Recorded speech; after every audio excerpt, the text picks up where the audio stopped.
एक छोटे से गांव में पहाड़ियों के बीच बसे हुए भिक्षुओं का एक समूह एक साधारण जीवन जीता था, जो बुद्ध की शिक्षाओं के प्रति समर्पित था। वे अपना समय ध्यान, अध्ययन और दूसरों की मदद करने में बिताते थे। एक दिन गुस्से से भरे ग्रामीणों के एक समूह ने मठ पर हमला किया। उनके चेहरे क्रोध से विकृत थे। उन्होंने भिक्षुओं पर उनके कुएं में जहर देने का आरोप लगाया, जिससे पूरे गांव में एक गंभीर बीमारी फैल गई। भिक्षु हैरान और परेशान थे। उन्होंने कभी किसी को नुकसान नहीं पहुंचाया था, अपने पड़ोसियों को जहर देने तो दूर की बात है। फिर भी ग्रामीण अड़े रहे।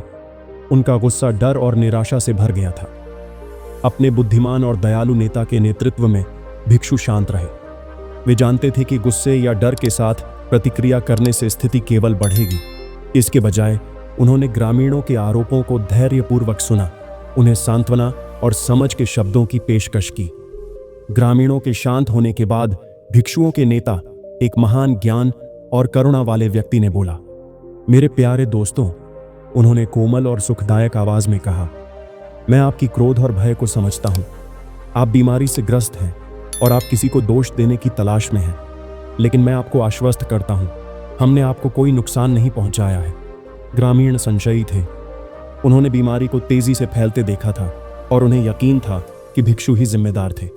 अगर कोई आपको कोई उपहार देता है और आप उसे स्वीकार करते हैं, तो उपहार किसका होता है, देने वाले का या लेने वाले का? भिक्षु ने पूछा। ग्रामीण चुप थे। उन्होंने इस बारे में कभी इस तरह नहीं सोचा था। फिर भिक्षु ने जारी रखा, अगर कोई आपको जहर देता है और आप उसे स्वीकार करते हैं, तो नुकसान के लिए कौन जिम्मेदार है, देने वाला या लेने वाला? ग्रामीण स्तब्ध रह गए। उन्होंने कभी नहीं सोचा था कि वे अपनी पीड़ा के लिए स्वयं जिम्मेदार हो सकते हैं।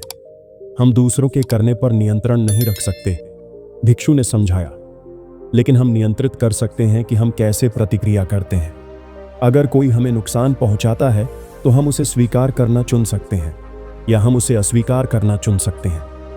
क्रोध या प्रतिशोध न चुनकर हम नकारात्मकता के चक्र को तोड़ सकते हैं। ग्रामीण ध्यान से सुन रहे थे। उनका गुस्सा धीरे धीरे कम होने लगा। उन्हें एहसास हुआ कि भिक्षु सही थे। वे दूसरों को अपनी पीड़ा के लिए दोष देने में इतने केंद्रित थे कि वे अपने स्वयं के कार्यों की जिम्मेदारी लेने में विफल रहे थे। उस दिन से ग्रामीणों ने भिक्षुओं को एक नए प्रकाश में देखना शुरू किया। उन्हें एहसास हुआ कि भिक्षु उनके दुश्मन नहीं थे, बल्कि उनके मित्र थे। वे गांव में मदद करने आए थे, नुकसान पहुंचाने के लिए नहीं। बदले में भिक्षुओं ने ग्रामीणों को अपनी करुणा और समर्थन की पेशकश जारी रखी। उन्होंने बीमारों की देखभाल में मदद की, जरूरतमंदों को भोजन और आश्रय प्रदान किया और ग्रामीणों को शांति और समझ के सिद्धांत सिखाए। समय के साथ बीमारी कम होने लगी और ग्रामीणों ने अपना स्वास्थ्य वापस पा लिया। भिक्षुओं और ग्रामीणों के बीच का बंधन मजबूत हुआ और गांव शांति और सद्भाव का स्थान बन गया। जहरीले भोजन की कहानी एक शक्तिशाली अनुस्मारक है कि हम सभी अपने स्वयं के कार्यों और प्रतिक्रियाओं के लिए जिम्मेदार हैं।